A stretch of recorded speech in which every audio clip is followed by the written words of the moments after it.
But I want to tell you something. It's what and how they think about this. My opponent, Senator Vance, had a quote that you read it and you hear it, you gloss over it, but think about how deeply disturbing this is. He said that when they get power, and they will use the Project 2025, they need to be ruthless when it comes to the exercise of power. Who says ruthless in the exercise of power who's running for a democratically elected position? This is not about power, this is about public service.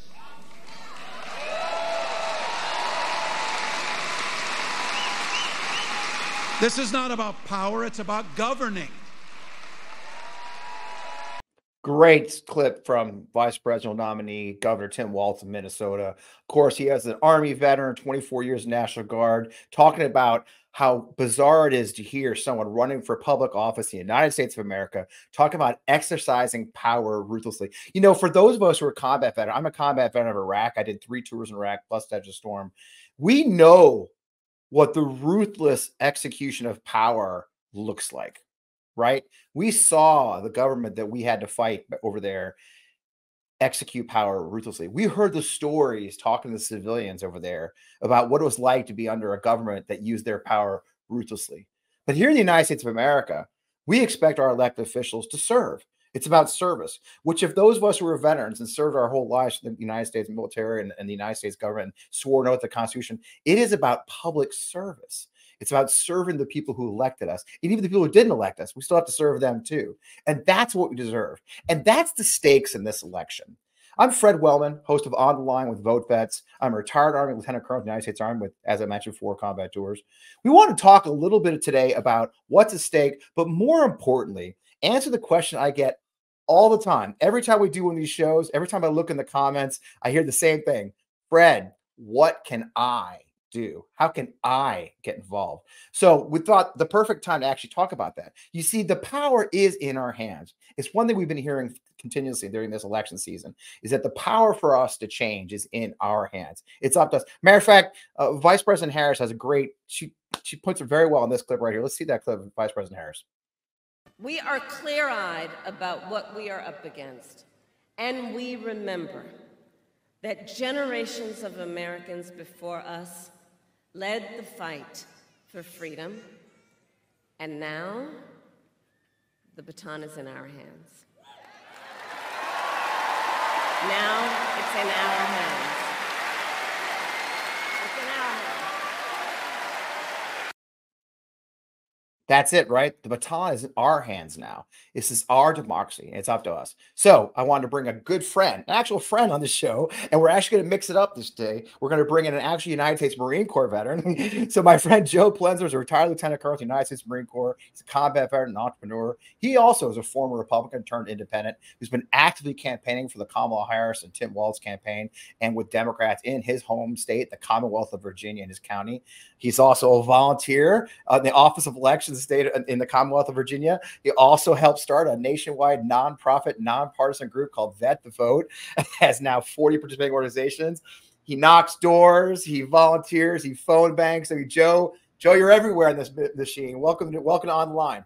Thanks, Fred. Yeah, it's good to be here. And you know, I heard somebody else say the other day, like this year we got to vote like our nation depends on it, because I think more so than any other election, it really, really does. And you know, JJ Vance and I came from the same state, right? You know, we both opposite corners. I was born in Toledo, Ohio. And despite like kind of sharing both being Ohio State alums, you know, I don't think we could be further apart on politics. My God, like, you know, you talk about values in elections, the dude's a moral windsock. Like, how do you go from like, you know, Trump's Hitler to, you know, I'm going to be his vice presidential candidate. And, you know, when I see that complete flip, it's like either you didn't see it then or you were right then and now you just don't care because you want power that bad, or like I just can't square that circle. So like, you know, I'm super disappointed that a fellow Buckeye is pulling for a guy that I think would want to take us down the road of Viktor Orban's Hungary, and I think it's a really dangerous. And a fellow Marine, and that's the nature of our world. It's funny how often you get it both sides. I think in our community, everybody thinks every veteran's MAGA, and they're not, obviously, or and they seem surprised that those of us who are a little bit more progressive as centers exist. And the truth is, we were. I think you're a commissioned officer like I was. I think you were probably taught as when you were getting your officer training that the volunteer military is a direct reflection of the nation it serves, isn't it?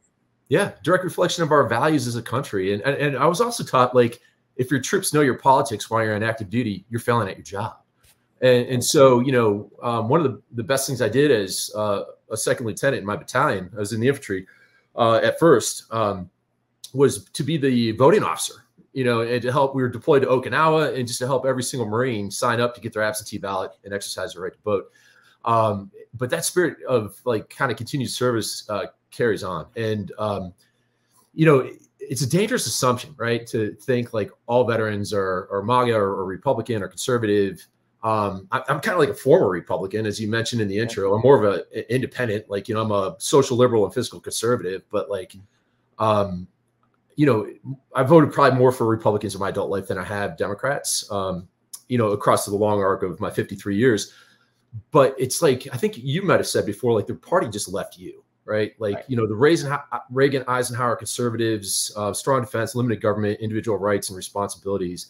I don't even recognize the rhetoric coming out of the Republican platform anymore. It is really frightening. And, when we listened to the last debate, where I thought Harris did a great job of absolutely just demolishing Trump, the only European leader he could pull out of a hat that wasn't laughing at him was Viktor Orban, the most autocratic, fascist-friendly leader in Europe, like barely hanging on to NATO membership.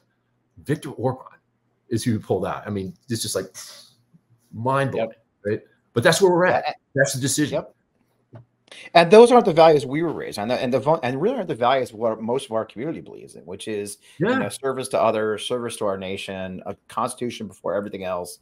We swear an oath to the Constitution. But you took an unusual path, getting in. You and I are kind of weirdos in our world, right? We got involved in politics. You got involved in politics in a very different way. I mean, so you started working right away on how I remember you called me a number of times trying to get more veterans to volunteers, poll workers, and before we could talk about other things, tell me how important that part of our democracy is. That we know that a lot of election officials have been getting abuse and attacks, and that it's hard to get people to volunteer. How important is that integral? How integral is that part of our election process, and getting some of our veterans to be part of that too? It's critical. Like, elections are run on volunteers, and these are your friends and neighbors out there who have stepped up and said, "Hey, I will help with early voting. I'm going to set up the polling station. I'm going to hand out ballots. I'm going to check the poll book to make sure only people who are eligible to vote can vote. Tabulate the results, report them up to the county." I followed my wife's example. Like, the first time we voted in person was 2016. Before that, both of us being veterans, deployed, absentee ballots, right? And we're looking around in this AME church in our hometown, looking at our fellow Americans voting. And I just, like, we started, like, getting a little teared up. It was this, like, really powerful experience to see democracy in action. And she's like, "I want to be part of that." And she did it in the next election. And she came home and she said, "You know what? That's the most significant thing I've done as an adult in the United States." And this is a woman who's gone to combat, 20 years in the Marines. And I was like, I want part of that next election. We did it together, and we volunteered in the state of Maryland where we were living. And, I was kind of curious. I was, like, skeptical because, I joined the Marine Corps because I didn't trust my government, right? That's kind of my punk rock mindset, right? One of those guys. Yeah. And so, I'm just, like, kind of dubious of elected offices and things like that. And I was like, well, let's go check it out. Just like I checked out the Marine Corps from the inside and found it to be legit, and I sat through 4 hours of training at my county's Board of Elections, and it was granular. I mean, the manual was like this thick. And I look over at Kate and I'm like, are we launching nuclear missiles here? Because there's, like, two-party integrity, double keys, tamper-proof tape, all this stuff. And I'm like, I feel like either we're about ready to, like, nuke Russia or open up a skiff, right? And it was that thorough. And the manual was Marine-proof. If you could read, you could set up, administer, and report out and close down a polling station, no problem. And that's where we really kind of got our jump into supporting local elections. But America needs about 1 million election poll workers during presidential elections. So, I mean, if people don't show up, longer lines at the polling stations that are open, we don't have a day off to, to vote. So like, longer lines and fewer polling stations means less democracy. And, I'm glad to say I've been part of an effort that recruited more than 140,000 veterans and their family members to serve as election poll workers. Wow, it's amazing. Now, a conversation we have, I mentioned the opening here, is that we have conversations almost every time we do one of our shows or we talk to fellow veterans. I get the comments is full of people saying, look, I want to get involved. I don't know how, what can, I mean, I'm not rich, Fred. I can't donate money. I mean, there's ways to get, how can I get involved in election? You sent me some great talking points and we'll throw them on screen. But, I wanted to show this one clip before we go to those, and we'll talk about that in a second. Here's a clip of one guy who's a veteran getting involved in, I think he's phone banking in this clip, right? Yeah. As you're making some calls and you get somebody on there, let me talk. Yeah, I'm here with Governor Walz right now. Hi, Maddie. Tim Walz here. How are you? Hi, Rosa. Tim Walz here. How are you? Hi, Lily. Tim Walz here. How are you? Yeah, who is it? Anna. Hi, Anna. Tim Walz here. How are you? It's Bernice, huh? Bernice. Hi, Bernice. Tim Walz here. Hi, Shirley. Tim Walz here. How are you? Hey, Barry. Tim Walz here. How are you? Oh, hey, Brittany. Tim Walz here. How are you? That Kamala Harris is the person we need for president. We're trying to make sure that any questions I can answer, we want to earn your support. We got 49 days to get her elected. We're just trying to make sure that we get everybody out to vote. He's in. She's in. She's voted. She's registered. She said she'll stand in line however long it takes. You are an amazing phone banker. Oh, thank you. So it's how I started out. Thanks, everybody. I told a story. Isn't that great? I told a story the other day on my show on Democracy. I had a guy named John Del Volpe on, who just released the Harvard Youth Poll just today, and John was doing a focus group in Minneapolis the day that Governor Walz got the nod, and he asked his focus group, like, tell me about Governor Walz, just your impression. And to a person in this group, they said, he's just a guy. He's a vet, and he's he's not rich, he's not a CEO, he's just a guy, and you can see there. So as just a guy and as a veteran like you and I wanted to maybe give some folks ideas of what they can do. You guys are great talking. Let's bring that slide up again and talk about, so Joe, obviously number one, we got to vote, don't we? Can't sit this out, can we? Yeah. There's an old saying, like, in a democracy, you get the government you deserve. Right. And so, let's deserve a good government this election. I mean, we really, truly deserve it as the American people. We need adults in there who are going to take care of our national and domestic security needs, who are not going to be laughing stocks on the world stage, who are just not going to be weird, right? And create policies that are humane, that do the most good for the most people, not just the uber wealthy. So, I think, get out there and vote. Get your friends and family to vote. It's like that old Marine Corps joke. It's like, hey, when you're going to a gunfight, bring a gun and bring all your friends that have guns. When you're going to an election, leave your guns at home, but bring all your friends and sure as hell go vote. But make sure every swinging friend and family member of yours, votes, right? And we say vote early. One of the things we're saying a lot this cycle, especially, is now that voting early is so common. For those who understand how the nuances work, I'm a political hack professionally. Yeah. When you vote early, that's reported. By the way, those numbers are reported daily by the Secretary of State's office in those districts. And so, if you're running a campaign, for example, and you track this, I've done this in several elections now. You track all the early voting numbers, and to be very honest, you guys, you can help your candidate of choice in their election, their last minute get out the vote. Those, like in Virginia's right now, is 6 weeks out. That helps them know like where they need to campaign, where not. Because this election, folks, with less than 4% undecided at this point, this election is going to come out of turnout. So if you vote early, you are actually helping your candidate of choice as well, and understand where votes are coming from and where they need to put their energy this last 4 or 5 weeks of the election. So vote if you can vote early, vote early. So I'm a big fan of voting early. What's next? Yeah, good. Volunteering. There you go. Yeah, 100%. Yeah, and again, I kind of followed my wife's lead here on this. Whether it's volunteering at a polling site, right, to be a poll worker, and that's a nonpartisan thing. And I'll tell you, like outside of the military, it's one of the few places I've seen where you've got Republicans, Democrats, and independents all coming together to do something good for the country, right? Yeah. Like I'm an independent, but I've worked with Republicans and Democrats to set up the polling station, help everyone vote, because you can't just help people in your own party vote, right? It's a pure nonpartisan play. And it's actually culturally inappropriate at the polling site among election workers to even talk politics. It's like, we are here to administer elections. and at the bedrock of democracy, right? It's like the architecture that makes everything else happen. So that's a good thing. But, you know, if you feel strongly about a candidate, you should definitely, you know, advocate for that candidate, right? And so, you know, we've started phone banking, we've gone door to door, we've donated money. You know, we've talked to people, and it's amazing because like you get out and you meet people in your community, and it can be a little bit like intimidating or feel weird initially that you know, to go walk through a neighborhood and knock on people's doors, but like it's critical, right? Because we know that when people are contacted by a campaign, they're more likely to show up because it shows that they care and they got that personal touch. I was just calling on the phones, phone banking earlier today. And one of the stats was like, it will increase turnout by about 4%. And in narrow elections, you know, that really matters. So, I mean, you know, the more people that get out and exercise their right to vote that you and I fought to defend, you know, that's super important. Yeah.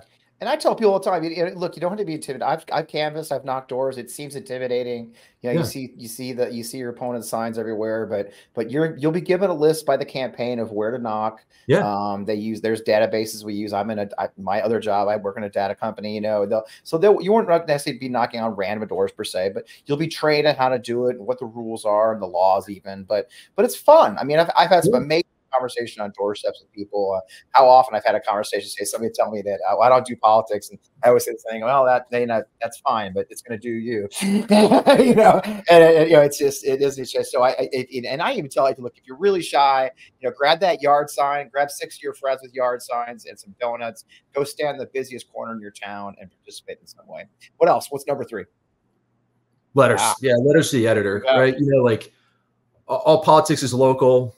The most trusted news is local, and quite frankly, the laws and policies that impact you the most as a citizen happen at the local, you know, city, county, and state level, right? And and so, you know, it's interesting. I mean, you and I both worked with the media a long time, and what I've learned from, you know, doing a lot of government affairs type communication up on Capitol Hill is that, you know, you'll find out that representatives like to hear more about stories about them in their hometown newspaper than they do in the Washington Post or New York Times, right? Because they're going straight to voters. And so it's amazingly easy to get letters to the editor published in local news outlets, right? Or call into the radio station. And so, you know, I've called in about, like, you know, Trump's shenanigans in Arlington, raising money off of our fallen, right? And how disgusting and how infuriating that was. Got published both in the Washington Post and also our local newspaper over here.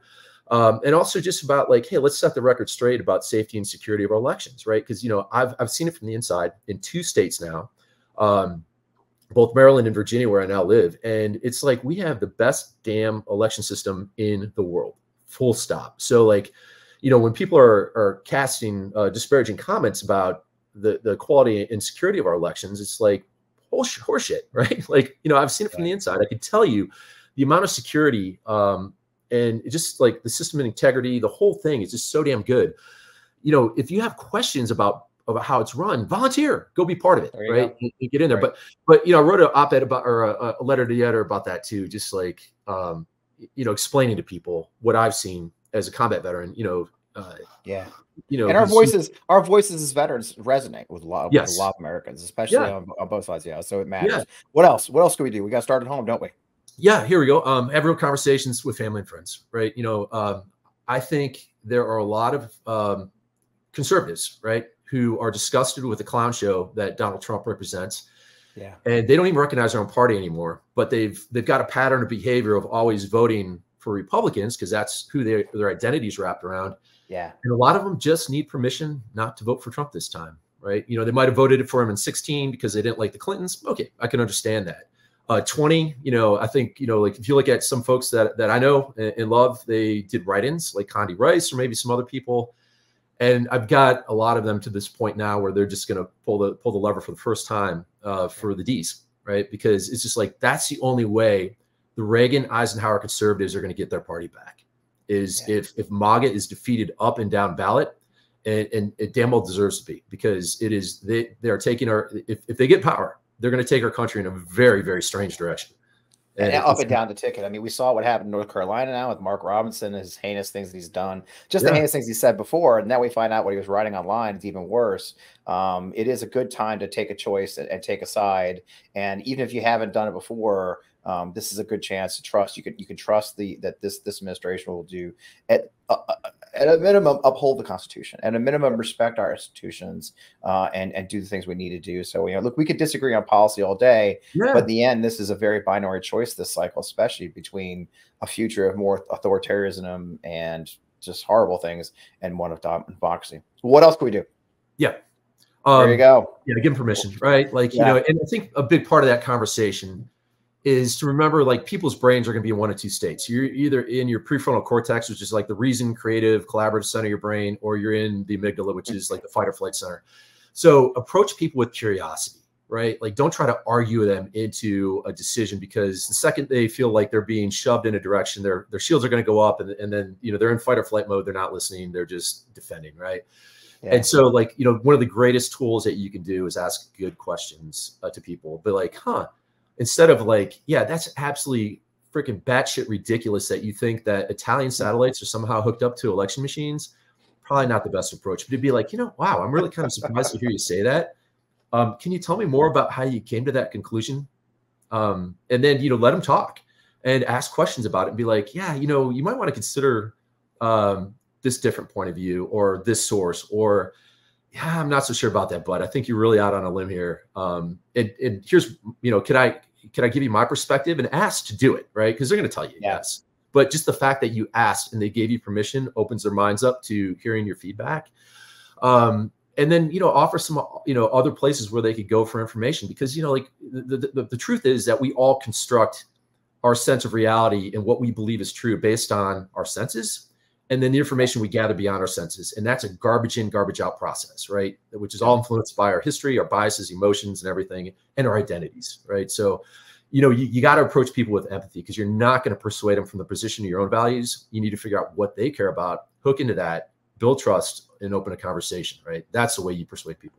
And we do know that in our modern communications environment, that some of these news organizations on the other side, Fox News, OAN, it's not just they're telling lies per se, but they also don't tell the truth about what's really the good news. They don't talk about the economy doing well. They don't talk about the record low unemployment. They don't talk about family wages going up at record amounts. They don't talk about the United States being the #1 economy in the world currently. Yeah.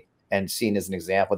It's not that they don't believe those things. That in many ways, when I talk to some of my friends and family, I find out they never even heard that, because the news sources they've chosen to follow literally don't say those things that could be interpreted even remotely as positive per se. So I do think there's a world where we're actually operating in different places. And I guess finally, the most important one we want to put up for all of us is how can they get involved? Yeah. There's plenty of organizations out there. Yeah, Vote Vets, definitely. Fred, I know you know and love them very well. Veterans for Responsible Leadership, and Dan Barkoff's out there. I was just talking to Dan Boylan out there yesterday. For the more senior folks, National Security Leaders for America, they typically, like the flag officers and the former SESs and appointees. I mean, these are guys like I've served with, like, Sergeant Major Estrada, General Labute, General Charlie Bolden, former NASA administrator, who is as pure and true as they come. Admiral Steve Abbott, who I know and love. I mean, they just signed a letter. 700 of these cats said, hey, vote for Harris this time, because Trump is a national security threat. And he is, right? So, and Vets for Harris, right, is another thing. And there's military families for Harris as well. So yeah, I mean, there are plenty of ways to get involved. And, you can either ping Fred or me on Twitter, and we'd be happy to respond through DM. Like, we're not shy about giving our opinions. That's for sure. That's for true. So, Joe, obviously, you get a lot of some great tips. In the end, it really is about we just want you to get involved. There's 6 weeks to go. Governor Walz says it so well. It's what 43 days, 40 days or so left. We can sleep when we're dead. It is time to get involved, isn't it, Joe? Yeah, absolutely. I'm in a small business, and I'm putting a lot of other stuff on hold right now just to dedicate as much time and effort as we can to getting the word out, getting people out to vote, and winning the election, because it really, really does matter. I mean, what Hunter S. Thompson said, in a democracy, you got to be a player. Yeah. Yep, that's it. And we can't afford to sit the sidelines anymore. Joe, thanks for joining us. I really appreciate it. Thanks for all you do for our country in every way, all the volunteering you do. Thanks for what you're doing for this election cycle. We will, I guess we'll see you on the other side of this little fight, won't we? Yeah, you too, brother. And it's a team effort. So, you know, if you care about America, get involved. There you go.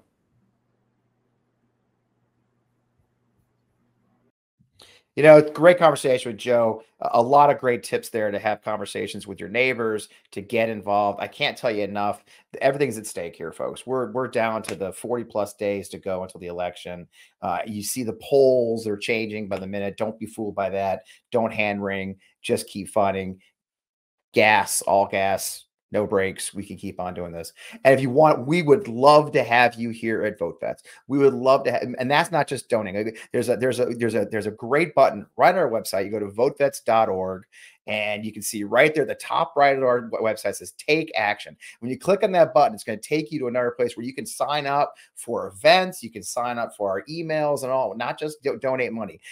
There's this chance you may be seeing a few of us on the road in the coming weeks as we go around the East Coast of the country on a bus, perhaps. And maybe you could come out and say hi to us and join us on the road for rallies to support Vice President Harris, or rallies to support Governor Walz, or even more importantly, rallies to show the world that J.D. Vance and Donald Trump don't represent our values of who we are as veterans and who we are as military families and the supporters of those. Because it's not just us that does this. We have everybody here part of us, this movement. So in the meantime, I am Fred Wellman. As you know, I'm the host of Online with VoteVets. We're here regularly. We've got some really cool shows coming up. We're going to be having another great post-debate spin room event right after the vice president's debate coming up next week. In the meantime, go check out your local organizations, go volunteer your local campaign, get in the fight, and we're going to take this thing and take our country back. Thanks for joining me. We'll see you again soon.